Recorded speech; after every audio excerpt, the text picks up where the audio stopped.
Jack Kaggleó has arrived. We'll talk about his arrival to the Royals and a lot more coming up on the RotoWire Fantasy Baseball Podcast.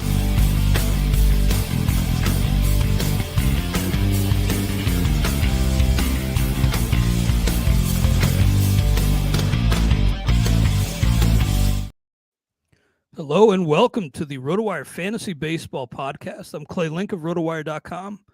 Here with FSWA Hall of Famer Todd Zola. Todd, it's good to be with you. And we did get Kaggleó called up this week. You know, I've been waiting on it for a little while. And yeah, a pretty short stint at AAA Omaha for him. And the Royals decided, hey, this guy can help us now. So hitless in his debut, but hit several balls hard and then had his first hit in his first RBI the other day. So, you know, I'm excited to turn him loose in the stake league, and I'm expecting some big bids in the NFBC this weekend. What do you think? Are you going to be in on the Kaggleó bidding where available? I need help in the pitching aspect, so I'm probably not. I mean, I'll be in on it. What are they? Just token bid, as you will. He, you know, I typed this occasionally into Twitter.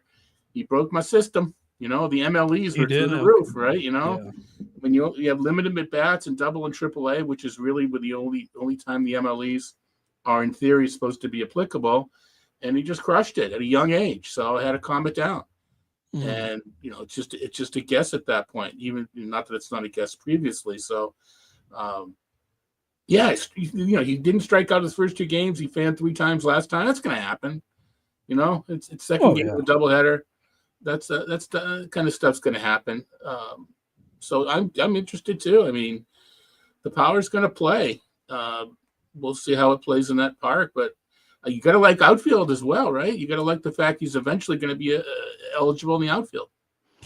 Yeah, that's big, and I'm excited, especially given some of the batted ball numbers on the farm. I know he hit one batted ball at 120.9 miles per hour. Yeah, could just be a short amount of time before he sets the franchise record in the StatCast era, that is, in Kansas City. So, which has probably got Jorge Soler. So I'm trying to think of hard hit guys. Actually, you'd be surprised to know that the record for the Royals franchise belongs to Eric Hosmer. Probably the last person you would have thought. Well, that's why hard hit data for me. That's why maximum exit velocity doesn't mean as much for me. Anyway. Yeah. It just there was a pitch that lined up and bang, bang, boom, it's gone. It's just a favorable data point for him. Eric Hosmer. That's fun. Yeah, could you believe it? But I expect Kaggleó to get a pretty nice runway here. More of a look than, say, Jordan Lawler or Kobe Mayo have got. I expect him to get a nice long look here. Sure. So I'm pretty excited. And he's not the only one to come up. We got Ronnie Mauricio and Kyle Teal as well. Both picked up in the stake league last night, Teal and Mauricio. So, Teal's contract officially selected from AAA Charlotte today. And Mauricio is one of those guys where I just don't know what his playing time looks like. Kind of like Lawler. Like, is he actually going to play a lot? It was hot on the farm, but there's just not a obvious pathway for him here. Well, not that I see. The pathway is if Francisco Lindor, if the broken toe keeps him out. Yeah, good point. But the move occurred before that, right? So it's like revisionist history to be smart and say that. But it could help. You know, it could end up being fortuitous, serendipitous that he's been called up. Mark Vientos is out. Beatty up and down. So there is playing time. He forced the issue. Right, Mauricio forced this issue. Mm-hmm. I think the Mets wanted to keep him down a bit longer, but he was, 1382 OPS. So we'll have to see. I mean, Acuna has been all right. It was weird. I turned the radio on the other day. Just whatever station was left on from the previous time I was in the car. It's like in an intentional walk to Acuna, and it was the other one. No. That's the opposite. It was Acuna. Acuna lays down a bunt. I'm like, what? It was Luis Angel. But anyway. Yeah, Luis Angel. The only Acuna who should be bunting, if any of them. And even then, I'm not so sure. Right. Well, it's an exciting time and pretty light week for the Stake League because, I've had Kaggleó in stash. But, pat on the back. Ryan Yarbrough was the top pickup at 8, and he's pitched pretty well, but not, not somebody I really trust with my ratios. I heard Eric and James talking about him on the radio earlier today, and that's kind of the overriding feeling. But then they rattled off some underlying numbers and talking. I mean, Eno's been talking up his stuff has changed. The shape of his pitch has changed. It's like, and like Eric says, like, well, you've opened my eyes, but it's still Ryan Yarbrough, So he's got the Red Sox. James pointed out he's got the Red Sox the next 2 games, 1 home, 1 away. So that's not the easiest of opponents either. Yeah, good point. And just seen a lot of him over the years. Maybe he's found something new in the new gear, but hard to trust. Well, he's still throwing 88. Yeah. So you can improve this. You can improve the shape of your changeup and mix your pitches up, but you're still not breaking glass. Mm-hmm. So. Yeah, and then Jake Mangum at 5. Yeah. Dylan Dingler at 5. 1 catcher league here, but 16 teams, and Dingler still has the job even after Jake Rogers returned. Ronnie Mauricio and Kyle Teal, who I both mentioned, each $5. So, it's a pretty good entry point if you want to gamble on some upside. Ernie Clement's been hot. He goes for 4. Not again, another guy that I'm just kind of skeptical on, but sometimes you just got to pick up the hot hand. See what happens. Is it a hot hand? Clement has been kind of productive for the past couple of years, and he's got multiple position eligibility. I mean, we're talking reserve type of guy that you use as multiple position eligibility to get in there to get someone else that's hot in your lineup, etc. But I think he's worthy of a 16-team league. Yeah, 12 homers and 12 steals last year. Yeah.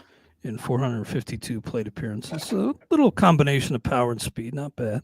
Yeah. Batting 282 this year. So we'll see if he's, if he has staying power. Yep. It's to be determined. But a guy who's already rostered in this league, but just has been fantastic is Barger.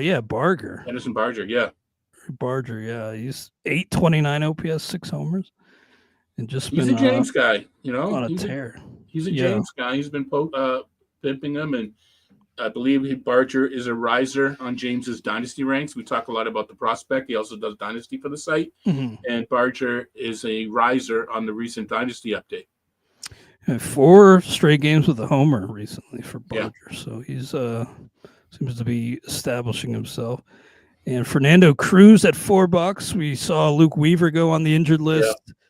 Devin Williams steps in and escaped with a save, but kind of reminiscent of his early season struggles. So a little bit. Do you think Cruz could step in and see some saves, even if Williams doesn't necessarily implode and give away the job? I think every team's number 2 deserves to be rostered in today's game, right? And so if Williams had crushed it, or if he had gotten hit a little bit, I think every especially the Yankees.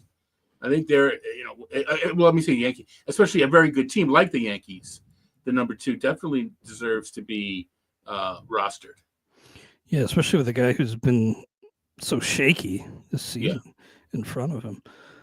Kobe Mayo picked up at 2. Mick Abel at $1. Abel really impressive in his debut with the team, but last time out too, only 5 in the 3rd innings, 1 earned run. Only 2 Ks compared to 9 in his debut, but do you see him getting some opportunities here? Or is this just maybe a spot starter too for Abel?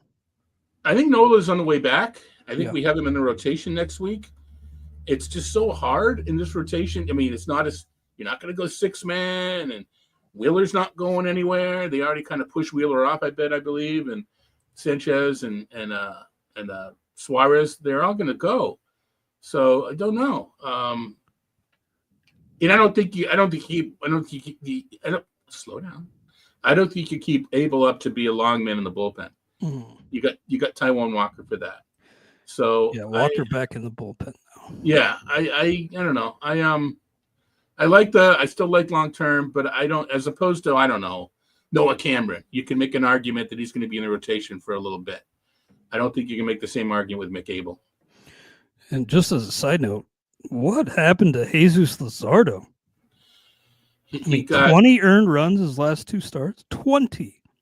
Well, it was a double again. I mean, I got Brandon Pfaadt too, and he also let me down. Yeah, I don't understand. The both of them again. Is that a new definition of insanity? Starting both of those guys after they both got lit up last time.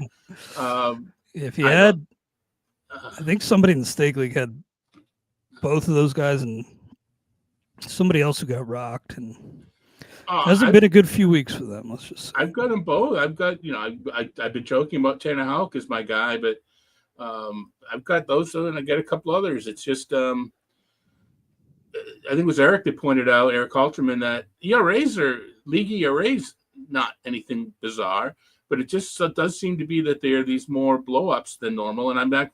I got one piece and I'm about to type. Yeah, I guess I'm about to type it up. About to write it up.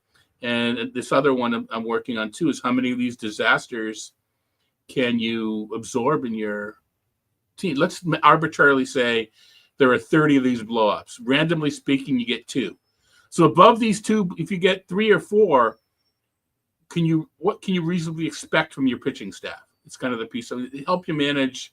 If you've escaped them so far, congratulations. Yeah, we're all going to have a few of them, but randomly, Will Warren. I mean, whatever I said as a filter, and a run per inning, at least 4 innings. Whatever I said as the filter, I'm going to come up with something.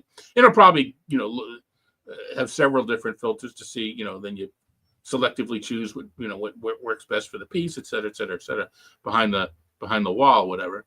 But it does seem to be. Well, I'm hit hard because, like I said, it seems to be. That's why I'm wearing my worst fantasy player of 2017 shirt today, because I feel it's one of where it says 2017. I should keep putting a piece of masking tape over and keep raising the year. Maybe leave off 2019, but every other year anyway. I looked at 2 leagues today. One of which I was on with Tom Kessenek. We're in a league, like an off-book NFBC league that Tom and Greg are in.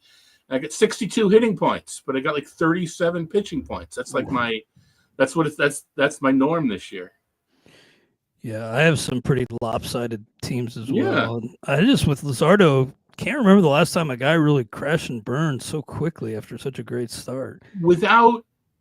Maybe there was a warning, but I didn't. If there was, I didn't see it. Yeah, me neither. I mean, he was cruising like on May 20th and 25th, back-to-back 10 strikeout games. Looked like he was just like a huge addition to this team, and now he's just imploded recently. I mean, I still expect him to get on track, but we had a comment just now in the chat wondering if he was tipping pitches. Could be a possible explanation, but for right now, I'm just kind of lost for answers on Luzardo. I mean, we've seen guys like, the Gombers of the world, but never somebody of this caliber that I can remember recently anyway. Not twice in a row. Yeah, just not to this extent. I mean, we're going to get to the grid in a minute, but who's he got next week? Well, when we look at it, when we go through the Phillies, we'll see and we'll say, hey, we just start him with this game after these last 2 outings. Mm-hmm. And then the final pickup I wanted to mention in the Stake League, I grabbed Randy Rodriguez for 0. I was, not expecting to get him at 0 because he got his first save, but I'm not really expecting a ton of saves with Camilo Doval back in there. But Randy Rodriguez has been one of the most dominant relievers in all baseball for the Giants. xERA in the 100th percentile. Maybe the best in baseball. I'm not exactly sure, but XBA in the 98th percentile, chase rate in the 96th. He's been just fantastic. A 40.2% K percentage and a 2.9% walk percentage. That's I think that's pretty good. So again, I mean, every number 2 deserves to be on a team, and you won't hesitate to use Rodriguez when you don't like the matchup of your 7th starter. Yeah, I've been looking for that other closer, and well, it may be a while. Rodriguez looks like he is. In fact, I'm going to change the depth chart right now because he has been fantastic. And just kind of a new riser, not somebody I really knew much about. He did pitch, 35 appearances last season, 4.30 ERA, 1.24 WHIP, but just a whole new level of dominance this year. I mean, right, and it's you talk about the ERA and the WHIP being 0.64. Oh yeah, all right. Regression monster's going to hit him, but 3 walks, yeah, to 41 strikeouts. I mean, not going to hit him very hard, Yeah, and Camilo Duvall is, who's to say he's going to hold on to that job? He's been up and down the past few years. So yeah, Randy Rodriguez. I did drop Tony Santillan, and he's maybe the number 2 for Cincinnati, but despite some issues, Emilio Pagan has, I think, built up a little bit of a leash, and Rodriguez more dominant this year. Plus Santillan injury concerns, and you just never know. So that was a pretty easy swap for me as I churn a few pitching spots. Exactly. Well, let's get into our 2-star pitchers for next week. We'll pause briefly, though, for a quick word from our sponsors.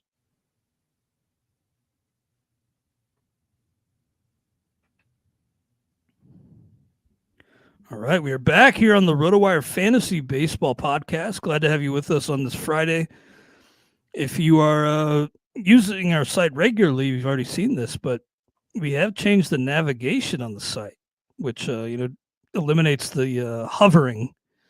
When you have to hover over something, which is nice. I know it's most of us don't like change, and it may take a little while to get used to, but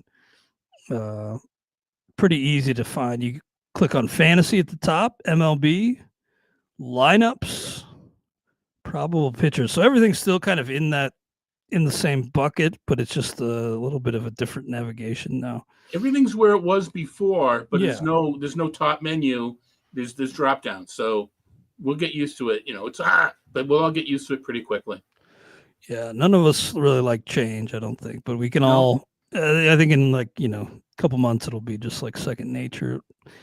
It'll be just like the old navigation. But follow along with us. You could go to Customize Grid. Custom start date of 6/9/2025. Yep. So June 9th. And the first guy up, Merrill Kelly versus Seattle versus San Diego. So a couple home starts for him. Feels like the Diamondbacks have kind of collapsed recently. A little bit. The offense has kind of tanked a bit, and Zach Gallen is struggling. Corbin Burns, we're waiting on. You never want to hear waiting on a visit to Dr. Elatrashi. You never want to hear that. Yeah, not sounding good for his immediate future. And I'm not, Eduardo Rodriguez is not going to save the day. Well, you know what? I shouldn't say that. In today's game, who the heck knows? I mean, Wade Miley may come out and shove. Oh, God. That's where the Reds are at. I hate to see Hunter Green wind up back on the IL. I just don't know if he'll ever be like even 180 inning guy. It's kind of a shame, but when he pitches, he's great. But anyway, back to the Diamondbacks, and they have fallen off a little bit, but not to the extent of the Oakland A's. My God, I mean, would they go like 1-20? You kind of got lost in the Rockies, 3-game winning streak, but the A's have certainly fallen down a bit too. Yeah, I think I jinxed them because I was talking on the show. Like, obviously, I'm kidding, but I remember talking with you a few weeks back, and it was like, yeah, the A's are surprisingly competitive. Since the 3 weeks since, they've just greater. The pitching more than anything else is the bats will come back. I would think there's still some good hitters. Brent Rooker needs 2 more games to get outfield eligibility for those keeping score at home. But yeah, the park is beginning to warm up as well. Tyler Soderstrom finally got off the schneid after a really down period. I know we're about to Gray Kelly, but Shea Langoliers is banged up a bit. Curious to see what happens there. Yeah, it's has not been a good few weeks for the A's, although Jacob Wilson's a legitimate rookie. Oh, man, candidate. Absolutely. Been fantastic. Merrill Kelly, though, again, versus Seattle, versus San Diego. He's 6-2 despite, the issues with the team. Feels like this is a solid 3 for me. He's a perennial 4 for me. I mean, he's going to be ranked in my top 15. Oh, wow. But as far as relative to 2 start guys, he's going to be a He's going to be a 4. Okay, got you down as a 4 on Kelly. Jeffrey Springs at the Angels at KC. This is a kind of a tough one for me. He had a really rough stretch earlier, but not horrible overall numbers. Capable. I'm going to turn this one over to you to start. Jeffrey Springs. It's one of the weird examples where you kind of like the fact he's on the road, especially because of the parks, right? I'm going to go 4. I think he's pitched well enough to warrant a 4. 4. Yeah, I mean, Angels and Royals. I know the Royals are pesky, but I trust the pitcher. My initial lean was 2, but I went 3 just because you make some good points. I don't know. I mean, I kind of liked him coming into the season. Has he been on a bit of a roll? He's an opener, if I recall, last time. Yes, because we weren't sure. MLB.com had TBD and ESPN had Springs, and we weren't sure who was going to start, and then it ended up being an opener for Springs, and he ended up doing all right. I don't know. Could be a winning formula. Right. He had a blip in there at Toronto, but he's pitched 4 of the past 5 starts have been into the 7th inning. Well, one was the 6 innings. So I think recently he's shown not quite a strikeout in inning. Home runs are an issue. But, yeah, I'm going to stick with the 4. And the Atlanta Braves, not quite at the level of the Diamondbacks or A's in terms of team struggles, but they just blew a brutal save, I think, yesterday with Raisel Iglesias on the mound. I'm going 5 on. I'm going 5 on Sale, but just in terms of Iglesias, do you see them making a change? Well, it almost feels like they have to. When you bring up Craig Kimbrell, is he the guy? I mean, back in Atlanta, we pointed out, he's got, I think, 4 or 5 straight seasons of 20 saves. We keep writing him off, and he keeps coming up and getting the job done. If this was pre to start pitching in March, and our topic is the stable closers, Iglesias would make my list. One of the few. So much for that, huh? He had such a great run with them for the past few years. Pierce Johnson, a possibility, but given the history of Kimbrell, I mean, I could see them, even though he's just added, I could see him closing a bit. Right. I mean, I know if this were an isolated incident, it's all just Iglesias will turn it around. This is not an isolated incident.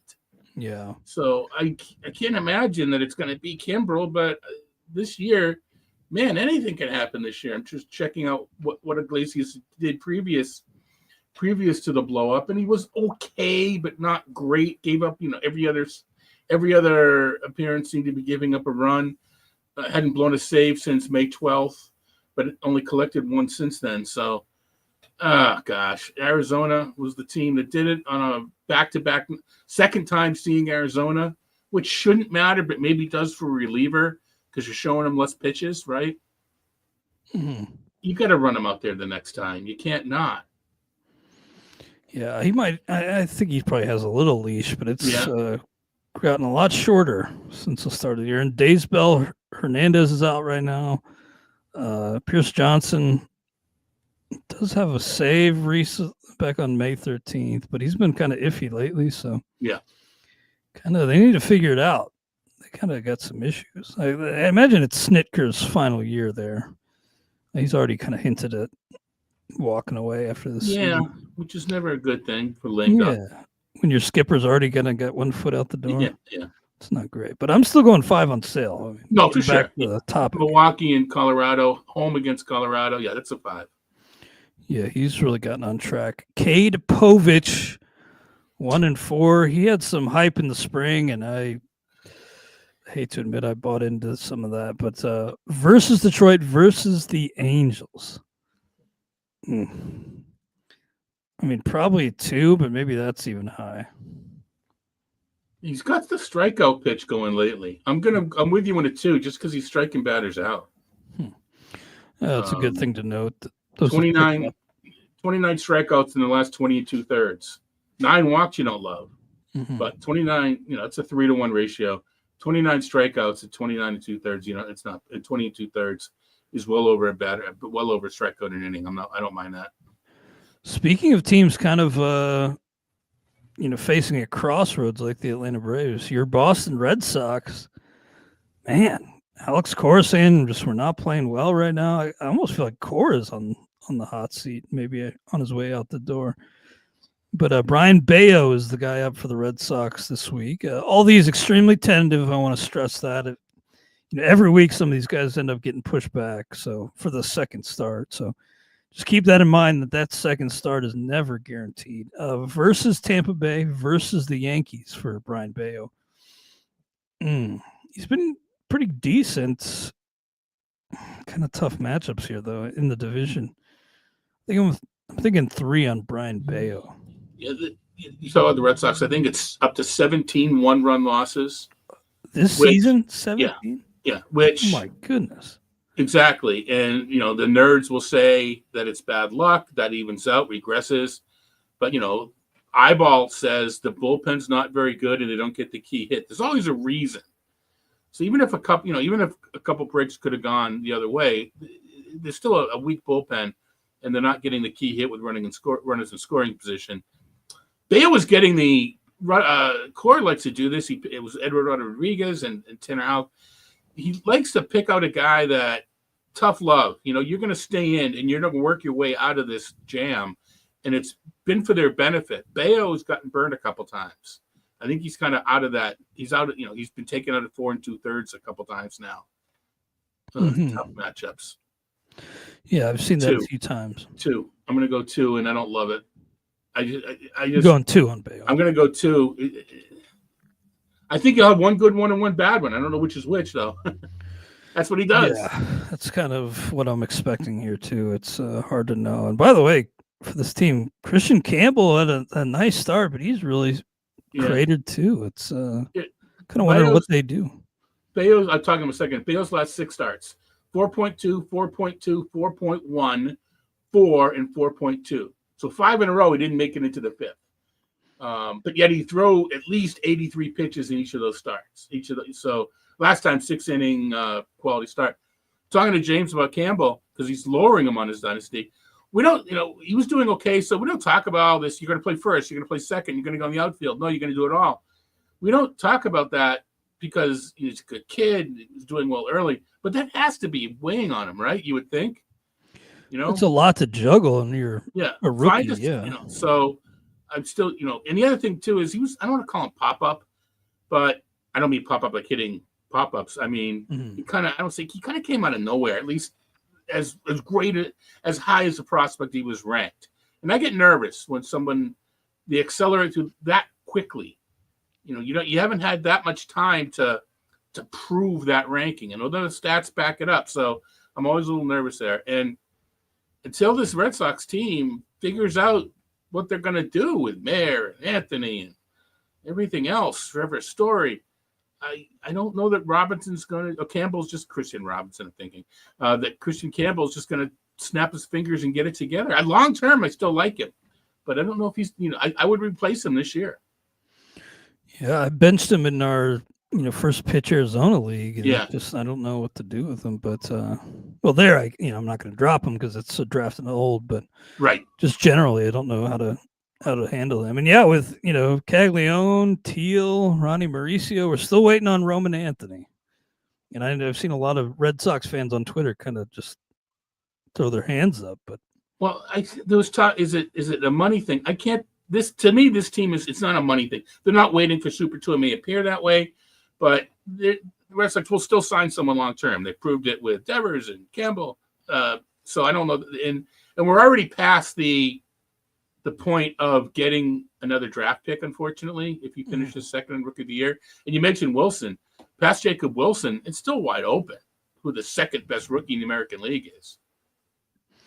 Yeah, then all right, moving on to the Cubs. We have a Matthew Boyd and Colin Ray, both versus Philly, at Philly versus Pitt. So got the Pennsylvania teams here, one at home, one on the road. Yeah, this Cubs team is quite good. And actually, I was looking at the earned auction values tool on the site today, and PCA number 2, in terms of earned value behind Judge. Pretty amazing. Yep. Over Ohtani. Boyd, Colin Ray. I think Boyd has pitched well enough to deserve a 3, even with the at Philly on there. Colin Ray, though, he's pitched pretty well too. I don't think I can go higher than a 2 on Ray. I'm debating a 4 on Boyd. I've just been so impressed. He's been good, and he's been handling some good teams too. I'm going to go 4, and just this is one of those instances where, darn it, that second game better not get rained out. Yeah, that's the one you really want him to make. Oh, he's on Saturday. So yeah, he's on Saturday, so that doesn't guarantee it, but it's good chance. Yeah. Good chance. And what about Ray for you? I'm going to go 2 as well. I mean, the Cubs have been using the opener a lot, but even so, you still want to grade him as if he's starting. I like when they use the opener because they're doing it the right way. They're going lefty righty, and I think that helps. It helped with Ben Brown. I'm curious to see what I think Brown goes today or tomorrow. I'm curious to see if he uses an opener again. Well, even with Terry Francona on board, it's kind of been the same old Reds this season. They get to 500, then they drop a few. It's just the story of the Reds for like the last 20 years. But Andrew Abbott has been a very bright spot for this team. Yes. 5-1 with a 2.18 ERA. Pretty incredible. And we got a Terry Francona revenge game at Cleveland and at Detroit. Not going 5 because he hasn't quite reached that level, but I think with the way Andrew Abbott's pitched, I have to give him a 4. I do too. I was wondering if I'd have to talk you off of a 5 because I don't know that I would have. I mean, it's close. I don't know that I would have. Yeah, just not quite in the circle of trust yet, but it's the strikeouts are there. Yeah, he's been excellent. So you're going 4 as well. Yep. Luis L. Ortiz will be at least tentatively matched up opposite Abbott in that game on Monday. Then Ortiz will be at Seattle to end the week. His command and control is just all over the place in spring training, and it was real shaky, but he's been on a heck of a run lately. Over his last 5 starts, he has a 2.28 ERA, 1.37 WHIP is high, but 31 strikeouts and 27 2/3 innings. He's definitely back in the mix, and not back in. He's been in there for a while, but he's in the mix here for me on a 2-start week versus Cincinnati at Seattle. I'm thinking 3 on Luis L. Ortiz. Yeah, I would like to do a little work. It's the walks. Off the top of my head, I don't remember if the Reds and or Mariners are especially patient or impatient. So I'm going to go 3 with the chance. No, I mean, if it's going to stay at 3. It's not going to go to a 4. I can't imagine dropping him to a 2. Yeah, it just feels. I mean, there is some downside, I'd say here, but because he's kind of all over the place at times. But the way he's pitching lately, I think he turned. Yeah, it's. If he cuts down on the walks, he'll be able to make into the 6th inning a few more times. Yeah, that'd be nice. The Rockies got Chase DeLander back, but only 3 innings in his return. Yeah, is that a good thing? Yeah, well, for them, tongue in cheek. It is. And by the way, I did get a save out of Zach Agnes this week before he went. I wasn't going to admit this out loud. Microphone's on, this thing on. I picked him up in Tout Wars, and I was that desperate for saves. Yeah, me too. So I picked him up in Tout Wars. That's where we are nowadays with saves, but he got one before he went on bereavement. Yeah, probably going to start him again this week. DeLander, only 3 innings. He's home against San Francisco, then at Atlanta. Probably 1, and I think I dropped him in the Tout Wars head-to-head league. So even pretty iffy, even on points leagues. Yeah, I don't see any reason. I'm not touching him. Yeah, maybe some long-term potential, but maybe some growing pains. Once he's on another team. Yeah. Sean Burke at Houston, at Texas. I like this. The old Texas 2-step. You do like this? Well, I don't like it as a 5, but no. Burke's been pitching pretty well, and neither of these offenses are performing at peak capacity. Yeah, I'm going to Texas, especially, is a pretty nice matchup now, but maybe I need to look into more of what he's done lately, but I'm still iffy on Sean Burke. 3 straight quality starts, 6, 7 innings. only 665 strikeouts, but not giving up homers, keeping and the walks are suddenly down. I'm going to take a shot at a 4. I like what I'm seeing on Deshaun Burke. Wow. Okay. The rare 2-point gap between us here. Yeah. And he might be available in some 12s. Yeah, I'd imagine so. All right. Sawyer Gipson Long for the Detroit Tigers. Made his 2025 debut with the team. Did pitch 4 starts in 2023, and then not so great in his 2025 debut. 3 earned runs over 3 2/3. 3 strikeouts against only 1 walk, but somebody I'm going to need to see more from. Let me double check these matchups here. At Baltimore versus Cincy. Are you going positive digits? I'll probably go a 1 on Sawyer Gipson Long. It's because it's Detroit. Maybe you flip. Maybe you get a win, but yeah, I'm going to go 1. I need to see more. I understand the pedigree, but I'm going to go 1. The matchups are worthy of. He could win one of these 2 games. Yeah, Detroit could lift him to a win for sure. Ryan Gusto. I think I had him in a league, and I'll probably be dropping him, even with these. Maybe I'll stick with him for this 2-step. Versus the White Sox.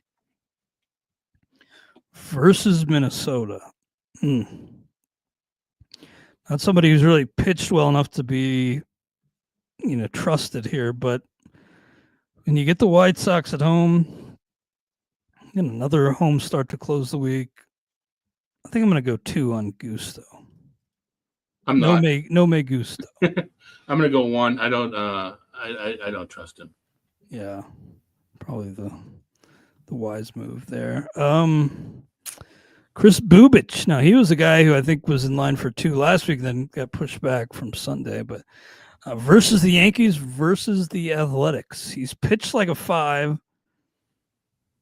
With the Yankees coming to town, I think I'm going to go 4. Just hasn't quite reached 5 level yet, but he is very much on the borderline here, I'd say. I like the lefty aspect of it against the Yankees a little bit. I mean, pitch around Judge and take your shot. You know what? I'm gonna go 5. I think. Wow. I can't believe. I don't know if they can't believe it. 3 straight games of 7 innings. Well, 4 of his past 5 have been 7 innings, then 6 1/3, and strikeout an inning. Yeah, I'm gonna go 5. All right, I got you down as a 5. It's not unreasonable by any stretch. Yusei Kikuchi, the lefty, is 1-5, but a 3.23 ERA versus the Athletics and at Baltimore. It's a pretty nice 2-step there. You get the A's at home and then at Baltimore. Thinking 3 on old Yusei Kikuchi. I don't know. I mean, that's out of respect and reputation. He has not pitched well, has he? I mean, I guess the overall number, but let's see what he's done lately. I don't have any shares of Kikuchi, but I just 5. Oh gosh, back-to-back starts with 5 walks, and he's just 4 straight starts with at least 4 walks. Yeah, he's not been. I can't remember. In my youth, I can't remember every single outing of every single pitcher, but Kikuchi's been poor lately. Look at the pitch counts. Over 90, 98, 93, 99, 110, and he's barely going 5 innings. It's because of the walks. I don't know. I lowered my number to 2 given the walks. 18 walks in his last 21 1/3 innings. And granted, it's the Dodgers and Yankees and Red Sox and the Marlins, but still, I mean, you can't walk those teams. You gotta, I'm gonna go 2, and I wouldn't, I almost, if he's part of the Houck and Luzardo, I mean, I could see benching him on some teams. 1.59 whip. I know the 3.23 ERA is pretty, and even in this force where we're talking all these walks, his ERA's been 2.11. His whip's been 1.87. Gosh, yeah, it's anyway. Only 1 homer allowed over those last 4 starts, but 18 walks and 21 1/3 innings. You're just not going to get far with almost the walk an inning. That's spells disaster. All right, yeah, you talked me down. And actually, you know what though? unless I refresh, I don't see him for 2. Huh. Maybe I need to refresh again. I got him. I got Tyler Anderson with a 2 and Kikuchi with just 1. Somebody may have just made a recent change because I am seeing him for 2. I just refresh. I mean, sometimes it takes a little bit longer. Who would be? I don't know who would be skipped or whatever. But yeah, not like an appealing option either way. Yeah, you should take right. the Conowitz out of the. But we'll see what happens. Yeah. Yeah. Clayton Kershaw, another veteran lefty. This one on his way to the Hall of Fame one day, but not that caliber of pitcher. All right, I'm gonna apologize, Clay. I'm looking at 6'9", 6'2", not 6'9". Oh, I see. That's my. I thought I switched it. You know what it is? I've got 2 different grids up. All right, I've got a grid from 6'2" and from 6'9". That's what it is. I looked the player up, and I came back to the wrong grid. All right. Yeah, you got to go with that custom start date. Well, I did. I got 2. I got the 6'2" and the 6'9", and when I went away to navigate, I came back and clicked on the wrong tab. Anyway, all right. That's all right. You're probably like me. You have a bunch of. I always have a bunch of tabs. By the end, I was joking about Jeff with this. By the end of a show or end of a podcast, yeah, I mean the computer is like, get rid of me. I'm so slow. Anyway. Well, back to Kershaw at San Diego versus San Francisco. So 2 teams in the division that he knows plenty well, but 2 pretty good teams here. San Francisco doesn't really scare you offensively. What were you saying? He's not going that deep into games. Yeah. Still, he just recently returned, and of course, yeah. Skills have deteriorated, probably not fully built up. This one's really tough. All right, last game he pitched 92 pitches, so he's at his full. He stretched out. It just he only went 4 2/3. Again, it's not strikeouts, only 2. It's because of walks. 3 walks and 4 2/3. I think the walks get correct. I think he's like I'm debating between 2 and 3. I mean, I think Kershaw deserves a 3, but I don't know if I trust him yet. Yeah, I think I'm going to go 3, but I could see the case for a 2 there. It's the Dodgers. The win potential, even against the Padres in San Francisco, I'm going to go 3. Yeah, you do worry about Machado and some of those right-handed bats and San Diego against them, but I'm still going to go 3. We got confirmation that Yuri Perez will be back on Monday. Nice landing. It'll be nice to see him for the first time in the majors since 2023. It was Tommy John, right? I believe. Just looking, I believe. Tommy John surgery, April 2024. 4 1/3 innings in his last rehab start against Durham, and 5 before that. So probably not any huge restrictions, maybe some slight restrictions, maybe 80 pitches or so. But at Pitt, at Washington, that is a good landing spot, as you said. Probably going 3, but I mean, he's got the potential to be good right off the bat here. I'm gonna really highly touted prospect, by the way. Right, I'm going 1. I just having pitched. Oh yeah, not having pitched so long. What we've seen this year, how long he goes, I need to see it. I got you. Another 2-point gap there. So some good healthy disagreement on the show. Here we go. Yeah. Freddie Peralta, who may not be a Brewer for a whole lot longer. Been some rumors that he could be flipped. Brewers suddenly have a surplus of starting pitching, which was the opposite of the case earlier. There's no such thing. That's true. Freddie Peralta versus Atlanta versus St. Louis. Same 2-step for Quinn Priester, who may piggyback with DL Hall. It's been kind of a winning formula for them so far. Lefty righty, yep. Yeah. Freddie's going to be a 5. Don't love Atlanta, but it's at home. Yeah, no, I agree. But what about Priester? With that piggyback situation, he's a lot more appealing, a lot more likely to factor into the decision, I'd say. Yeah. Versus Atlanta versus St. Louis. That's pretty nice. I'm only going to go 2, but I could see the case for higher. I'm going to go 2 as well. Really like to see, although the top of the Atlanta order isn't crushing it, but kind of like to see the opener take care of the top and then have Quinn Priester come in. Yeah, that lefty-righty tandem is a pretty nice little combo for them. Zebby Matthews got his first win of the season anyway. I believe his second career win. Second career win his last time out, first of the season. That was at the Athletics. 5 innings, 1 earned run, only 4 strikeouts against 3 walks. He just hasn't quite been as advertised, at least in my opinion.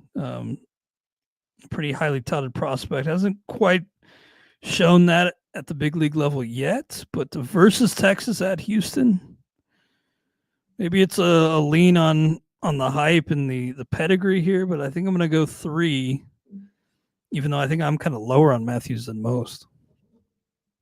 Well, maybe not me. I'm going to go 2. Okay.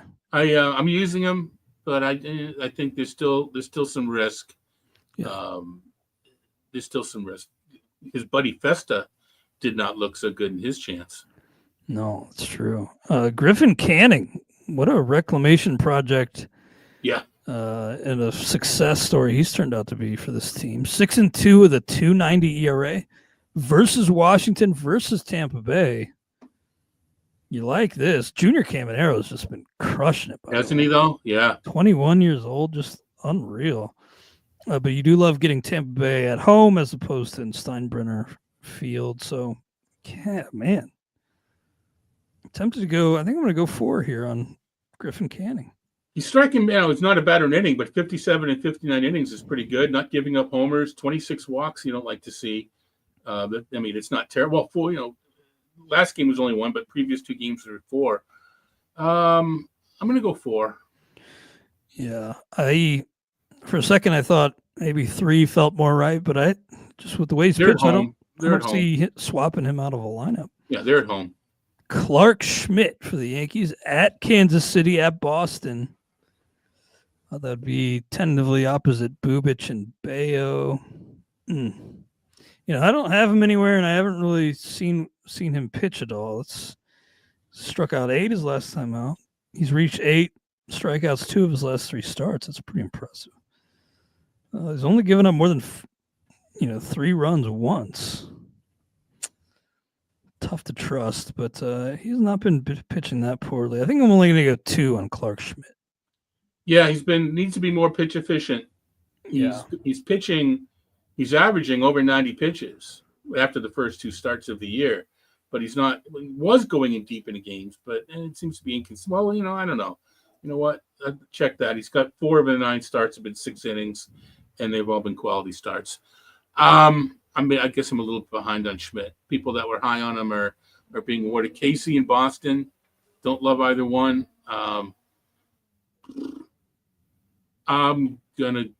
I think, you know what? One could argue 3, but I'm going to go 2.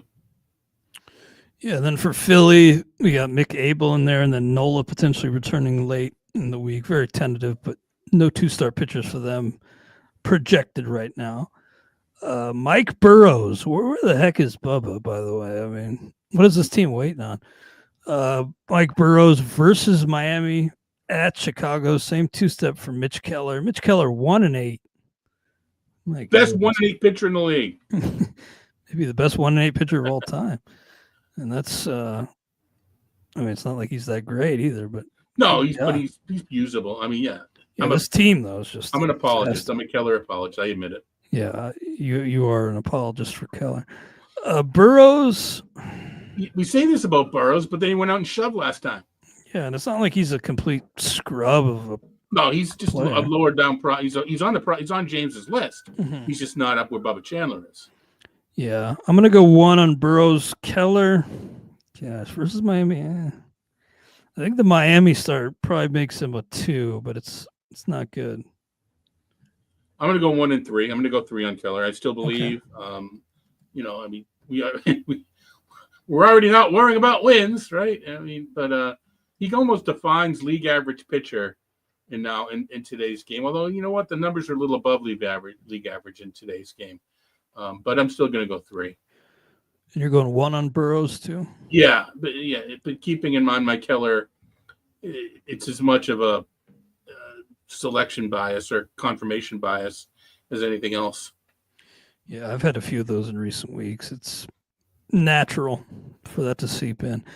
Nick Pivetta versus the Dodgers at Arizona. A couple divisional matchups for him as well. 6-2 with a 3.16 ERA. Let's see. Lately, underlying isn't so good, but I felt like, I gave up 5 earned runs his last time out. Had a 6 earned run outing. Aside from those 2 starts, though, he's been really, really good. I like to reserve. We both typically do like to reserve that 5 number for the very top. So, for me, he's just not quite there. And these are tough matchups. Yeah. Uncle Ted mentions that he thinks Pivetta is so good.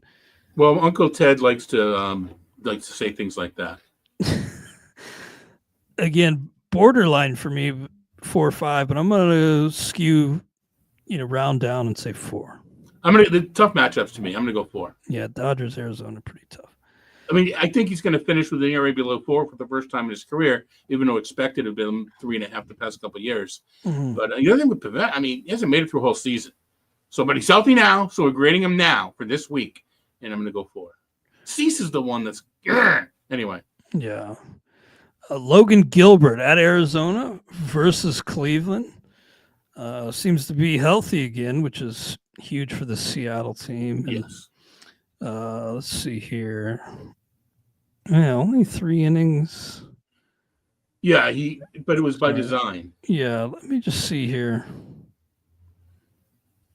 Only 29. Well, wait, that was his. The 3 innings was with AAA. Recently. We don't have the pitches down with the number of pitches. Yeah. 5 hits though. Up to 60 pitches, it says here on our notes. So probably some limitations for him coming back. Yeah. And that makes him a lot tougher to deploy. But it is Logan Gilbert, such a high-end arm. Until he's built up further, it's probably like a 2, honestly, because I'm going to go 3. It is. I'm going to go 3 because it is Gilbert, and an efficient Gilbert can go 5 and then 6 innings in these 2 games. Mm-hmm. That should be enough. And Robbie Ray, I got to eat some crow on him. I saw somebody the other day, I think maybe Scott White of CBS, had a great line about Pete Crow Armstrong. Eat Crow Armstrong. That's kind of what I have to do here with Robbie Ray because we've seen Robbie Ray a lot. Injuries, walks galore. He won a Cy Young, right? But it's just, I was not in. Suddenly he's 8-1 with a 2.44 ERA. Legitimate Cy Young contender so far. He does have to go to Colorado, but we've talked that that's not such a daunting task going up against the worst team in baseball history. At Colorado. On a 3-game winning streak. Yeah. Who let them get hot? Miami did. Yeah. Wow. In his at the hands of the Rockies. In his last 8 starts, Ray is a 1.70 ERA, 0.85 whip, 10.5 strikeouts per 9, 2.2. This is vintage. Yeah, I got to go 5. At least 6 innings. 7 innings, 5 times in that stretch. Yeah. The only thing that can, wouldn't shock me if the Colorado is like a 5-inning stint just to if you're gonna give a guy a pitch count break, let it be in Colorado. But I'm still gonna go 5. Yeah, I'm going to go 5 on Ray. He's been fantastic. All right, next up we have Andre Palante, I believe it's pronounced, versus Toronto at Milwaukee. High whip, high ERA, not a lot of strikeouts, only 44 and 66 innings. Sometimes has a good outing with the ground balls, but I don't think I can trust him really anywhere. I'm going to go 0. He may be the points league 1. If I can go, I'm going to go the points league 1. Okay. But I'm with you. Is that the analysis is spot on. I've been seeing some Cardinals fans. They're surprising me. That team.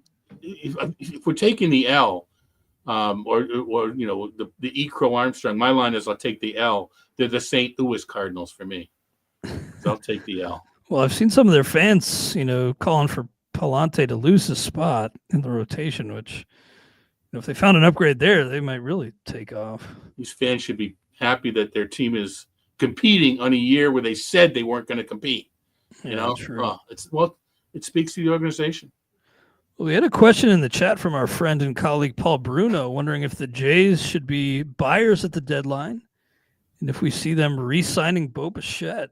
I think they should be buyers. I don't think they should pack it in at all. I mean, the team they have in place, you got Vlad locked up now, and I mean, things could go south before the deadline, and that, my opinion could change. But no, I think they should be buying and probably looking to extend Bichette. Yeah, I would. I think you keep him around. I like Osmond. I like Barrios, but man, they would look really good as 2 and 3 and not 1 and 2. Yeah, like you said, a lot can happen. And how many times have we said this team is going to be in the World Series, and then they lose 6, and the next team comes up, and there's been more teams. I know it's only a third of the year. There's been more jostling up and down. I'd like to think the Blue Jays will be there at this point. How long? A month and a half to the trade deadline. I hope. I think it's good for baseball if a team like the Blue Jays is in it. Let's trade for a pitcher that's available. I want to shout out Uncle Ted for mentioning Michael McGreevy. He was the guy that I saw some Cardinals fans calling for over Palante. So maybe he. Well, they've been calling since that he won the job over him. I think at this point. But yeah. We also had a question about Sonny Gray versus the Dodgers. I'm probably starting him. He's 6-1. Yeah. I'm starting him. The Dodgers are so. I don't think I've. Such a great offense, but they've been beat a lot. It's so hard to judge. Actually, in our note, we have McGreevy potentially starting on Sunday. Ooh, that could be nice. Maybe go grab him and leagues that allow. Yeah, our note has it to give Palante an extra days of rest. It's not necessarily to replace him. Could happen though if he pitches. It could happen. Yeah. McGreevy on the farm. Let's just do May and June. One selective endpoints. 1.37 ERA, 1.25 WHIP, 11 strikeouts per 9, fewer than 2 walks per 9. He's earned it. Mm-hmm. Yeah. So this could be the last chance for Palante to stick in the rotation. All right. Appreciate all the comments in the chat. Except we'll try to get it to any other ones that quote team versus player because they're worthless. Sorry, Uncle Ted. I said I appreciate all the talk, except thinking that a team versus player stats mean anything. Those Sonny Gray stats versus the Dodgers mean zilch. BVP is one that is doesn't say it doesn't exist, but you can't prove it, and it's a completely different Dodgers team, a completely different Sonny Gray. They're all such small samples, no matter what you pick. Yeah, these years worth of samples, these years worth of appearances, different teams, different players. Anyway. Well, I got you down as a 1 on Palante, but what about Miles Michaelis for St. Louis? Also versus versus Toronto at Milwaukee. What say you on Miles Michaelis? I think he's a points league 3, but I'm going to go 2 because we're pretty much usually grading 5 by 5. But in a points league, I can see because he goes deeper into games. In a points league, I can see going a little higher when innings count. But I'm going to go 2. Yeah, I'm going to go 2 as well. That was my initial lean. Shane Baz at Boston at the Mets. He initially had some great success at Steinbrenner Field. Then he's been getting his butt kicked there. Although he did get a win his last time out, but he had some real issues at home. Gave up 13 earned runs May 1st and 7th against Kansas City and Philly. Better than that, but at Boston at the Mets, kind of tough on the road. I think I'm going to go 3 though.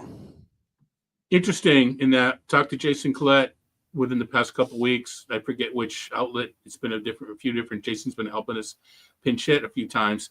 He Pepe, I think people know that Jason is a big Rays fan, follows the club, knows baseball, so is qualified.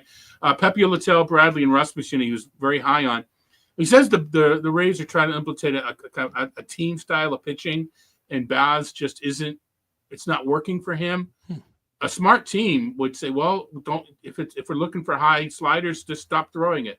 So I'd like to think that'll be the case sooner than later. But it was interesting that Jason was very bullish on everybody but Shane Baz. I'm going to go 3 as well, real quick. We try to take notes. Shane Bieber, setback. Yeah, I saw that scratch from tonight's start, I believe.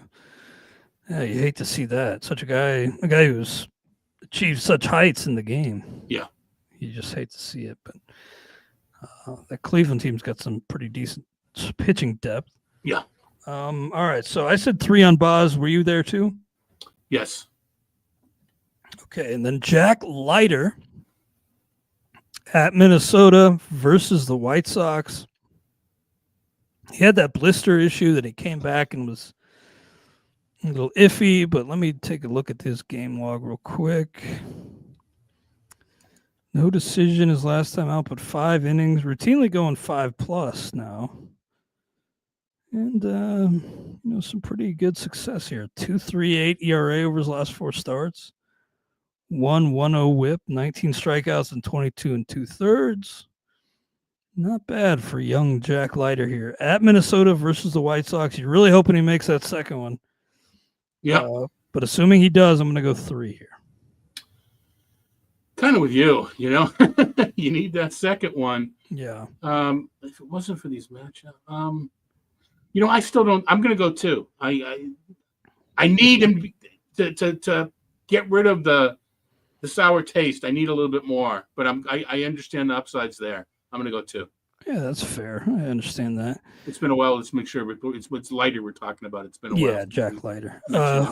Jose Barrios at St. Louis at Philadelphia.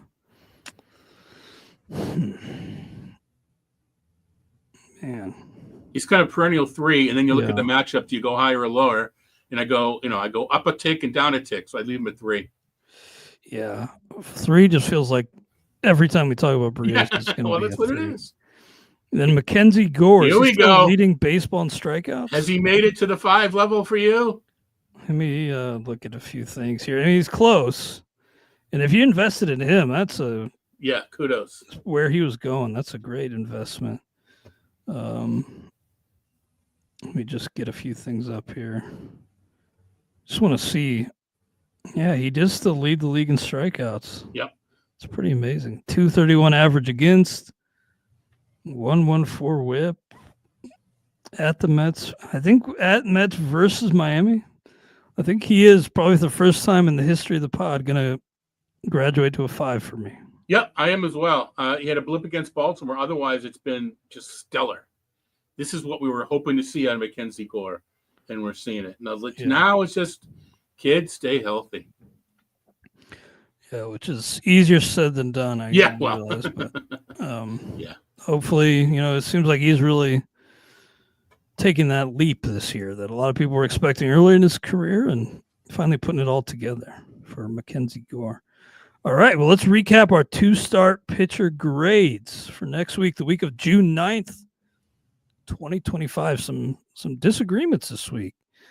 Merrill Kelly, I say 3, Todd 4. Jeffrey Springs, I say 3, Todd 4. Chris Sale 5. Cade Povich 2. Brian Bayo, I say 3, Todd 2. Matthew Boyd, I say 3, Todd 4. Colin Ray 2. Andrew Abbott 4. Luis L. Ortiz 3. Chase DeLander 1. Sean Burke, I say 2, Todd 4. 4. Sawyer Gibson Long 1. Ryan Gusto, I say 2, Todd 1. Chris Bubich, I say 4, Todd 5. Yusei Kikuchi 2. Clayton Kershaw 3. Yuri Perez, I say 3, Todd 1. Freddie Peralta 5. Quinn Priester 2. Zebby Matthews, I say 3, Todd 2. Griffin Canning 4, Clark Schmidt 2, Mike Burrows 1, Mitch Keller, I say 2, Todd 3, Nick Pavetta 4, Logan Gilbert 3, Robbie Ray 5, Andre Palante, I say 0, Todd 1, Miles Michaelis 2, Shane Boz 3, Jack Leiter, I say 3, Todd 2, Jose Barrios 3, and Mackenzie Gore 5. Good stuff, man. Really appreciate your insight as always, Todd. Anything else on your mind today? Be smart with pitching. No, gosh, just hang in there. It's so frustrating. What's going on there with pitching? Just grind away. Not really. My mind isn't in the in that mode right now. Even though you ask me every week, and I usually think of something, I just didn't think of anything. That's clever okay. to say. I put you on the spot, so it's good. Well, it's not on the spot when you do it every game week. And I usually, part of it is I usually have an article to pimp or something, and I've been sitting on a piece. I need to get it out there. Anyway, so I understand people that like basketball, especially those on the site, are pretty happy now. Well, I know that the Pacers came back last second last night. So I imagine Jeff Erickson's pretty excited. Yeah. He's a Pacers guy.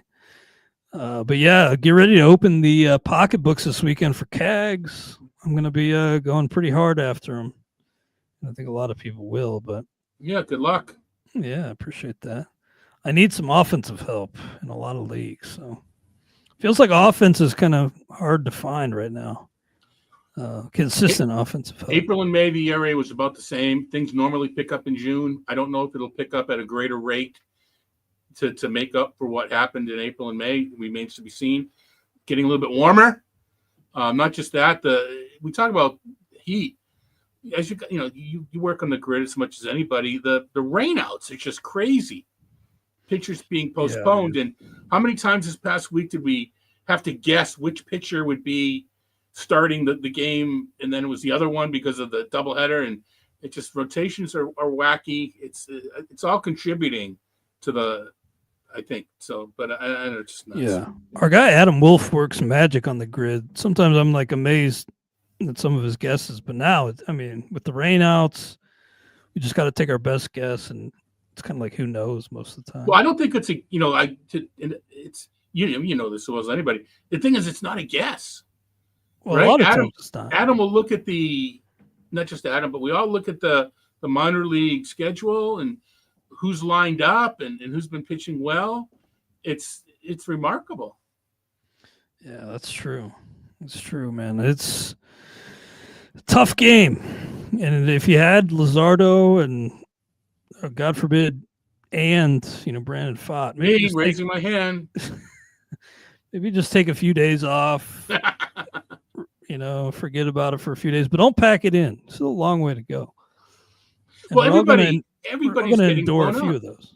Sorry. Right. Everybody's getting blown up. And for every league that I don't have them in every league, which means someone else has them in another league. You just have to hope that it's matching up the teams that you need this to happen on are happening. But anyway, I guess, I will say one thing that I can say is I'm filling in for Jeff. So if you can put up with my babble, I'm going to be on Sirius the next 9 days. Oh, wow. Busy man. Yeah. Well, that's great. I'll have to tune in some. And, don't let a bad week turn into a bad season. Just keep at it. And we'll be here to help as best we can. Appreciate the insight, guys. Appreciate everybody hanging out with us in the chat. And we'll be back with you next Friday on the RotoWire Fantasy Baseball Podcast.